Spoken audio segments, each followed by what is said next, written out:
আজ আমরা কথা বলবো তুলসী নিয়ে।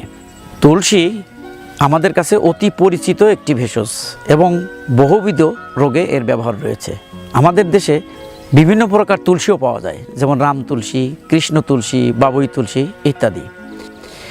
এই তুলসী আমাদের দেশের থেকে বাণিজ্যিকভাবে চাষাবাদ তেমন হতো না, কিন্তু সাম্প্রতিককালে এই আন্তর্জাতিক ভেষজ গবেষণা ও উন্নয়ন কেন্দ্রের তত্ত্বাবধানে এই তুলসী বাগানটি এখানে প্রতিষ্ঠিত হয়েছে এবং সম্পূর্ণ অর্গানিক পদ্ধতিতেই এই তুলসী চাষ হয়। এই তুলসী দিয়ে তৈরি চা এবং অন্যান্য সামগ্রী প্রসাধনী দেশের গণ্ডি বাড়িয়ে বিদেশেও রপ্তানি হচ্ছে। আসুন আমরা এবার এই গুণধর বিভিন্ন প্রকার তুলসীর গুণাগুণ সম্পর্কে কিছু জেনে নেই।